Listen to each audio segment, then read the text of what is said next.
And he will never use his own system to attack. You never see all the stuff you read in the paper about guys hacking into some bank in Singapore. Do you think he uses his own laptop for that? He does in the movies. But what he really does is find a proxy. And that's any unprotected server. And that's the big thing about wireless and anything else. If I can use, your network to attack, and which is what I want to do. I want to be a ninja. I want to get in. I want to get out. I don't want to leave a fingerprint. And so I'm going to use somebody else's gun for the crime. Okay. If you can use your network to access your partner's network. You got 2, 3, 4 partners, or you've got a shared service. I get into one, and I go and take the IP from another. It's your problem, okay?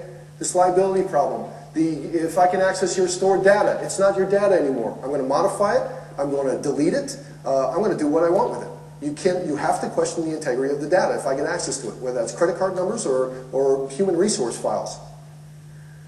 Okay, the bad news is the bad guys, okay, they know where you hide your extra keys, and what I mean by that is, the example I gave this morning is 1984 Matthew Broderick War Games. Come on, best film. You guy's underrated, he always was. He should at least got an Emmy for that, some sort of. Anyway, what you learn from war games, and what you can learn into the movies, you know what? There are backdoors into everything. There are backdoors into everything. Whether it's commercial software, open, freeware, whatever you wonder, you not question why you've got a problem, and you call your provider and he doesn't have to come to your rack to fix it. There are backdoors in everything. Okay, a bad guy knows this. He's not going to come through the front door. He's going to go through the back door, where everybody who's ever wrote code leaves it wide open, or at least 2 or 3 options. I'm always afraid to use Microsoft for that, because I'm afraid I'll be floating in the Thames someday. Okay, so, and of course, this guy is faster and smarter than you. Get over it. This is what he does. Okay, you've got a job. You're building a business. You're at your office for 15 hours a day. This guy sits in front of a computer trying to hack in there 15 hours a day. This is what he does. It's his profession. He's going to be quicker and better at it than you. Accept it. Okay, so those are the 10 laws of the path. All right, so what can you do? This is all you can do. Any security guy you've ever talked to, if they can show you their tattoo, it says 3 things. Identify, minimize, manage. You identify the threats to your architecture, you minimize them, and you manage them. That's all you can do. And as, like I said, you get up the next morning and you do it again. You identify, minimize, manage. You know why? Because the threats changed while you were sleeping. The technology changed while you were sleeping. You just got a new partner, some new third-party connection, and the next morning you get up and identify, minimize, and manage. That's all you can do. Bad news? I don't know. The truth shall set you free. You have to accept this, okay? Okay, so you take those mantras then, you know your sins, they're obviously not doing what you're supposed to do, not visualizing answers to your meditation, your contemplation, not writing them down, not making sure everybody agrees. This is what we're trying to protect, our intellectual property, our credit cards, our online database. Okay? Not figuring out exactly what happens to you. You know, and it doesn't take that long. You could do it in 15 minutes. You could do it in 15 days. It depends on the size of your business. It could be 1 sentence. It could be 15 pages. Depends on the size of your business. But you start there. And I strongly recommend you don't start anywhere else. Don't buy a firewall until you've got this figured out. You know why? You might not need a firewall. Yeah, it shocks people when I say that, but you might not need it. You might think, no, I'll accept that risk. I got a router, I got an online third party, I don't have internet, whatever it is. You might just say, yeah, that's risk for me, I'll take that. And that's your prerogative.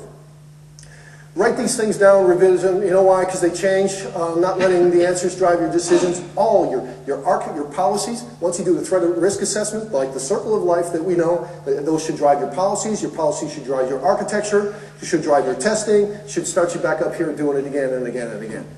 If you're building if you're trying to come at security from an architectural point of view, you miss the point entirely. You need to start at the beginning and take it around the circle. Everything should be based on it. Okay.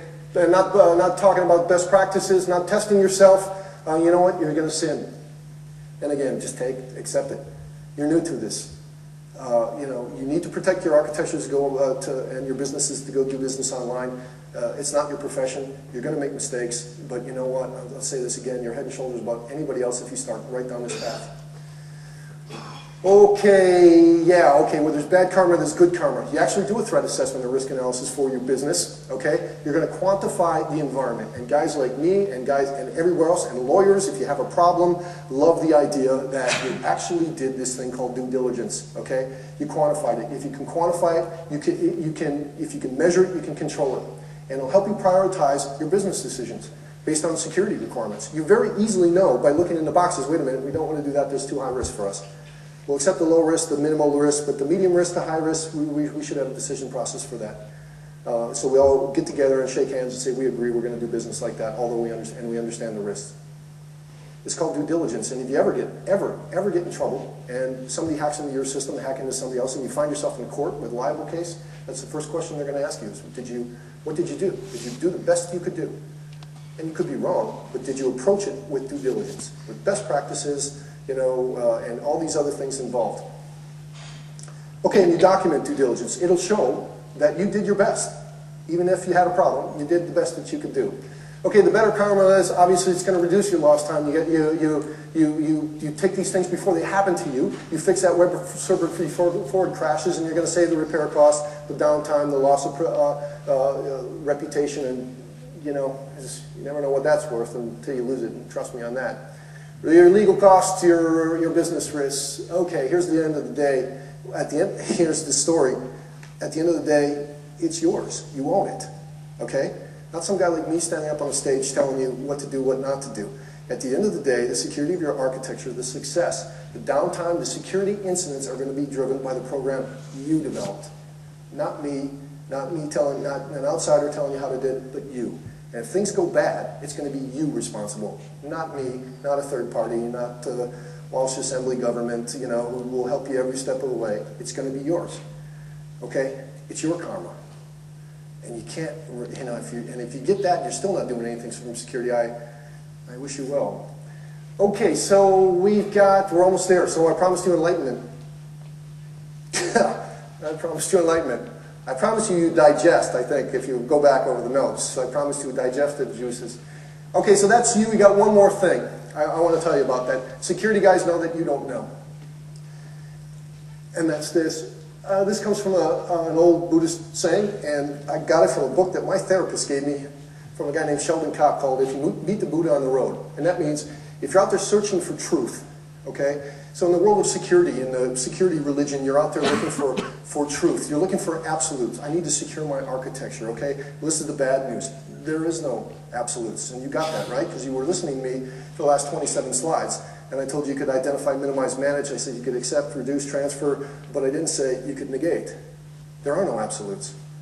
You play the game of security and there are no absolutes, okay? So in your search for enlightenment, you got to get that, because that's the nugget of wisdom, okay? So if you meet the Buddha on the road, you kill him, because he's a false Buddha, okay? If you meet somebody who says, I can secure your architecture, he's a false Buddha, okay? There's no such things as absolutes in security. It's identify, minimize, manage.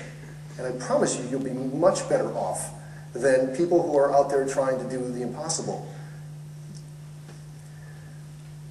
That's why. Computer security, if you get this, you are in fact enlightened. Computer security is an oxymoron. There's no such thing. The only secure computer, all right, is the one from the high street vendor that's still in the box. You take it out, you plug it in, you press that on button, and the game begins. The game to identify, minimize, and manage. Okay? That's what security people know. That's what bad guys know. And if you know it, I promise you it'll empower you. And of course, you can always call me. Ah, there it is. See me personally for those certificates, because I'm an ordained priest of the Security Knighthood Brotherhood, and I can. Okay, if you have any questions, we're going to be up here for a panel, but you know, don't hesitate to drop me an email if you're looking for just ideas. We don't sell product. We're a consulting firm, so you know, the more you know about security, the better it is for me, and I can point you toward freebies on the web, white papers, free policies, templates, things like that. But if a question comes up, don't hesitate to ask.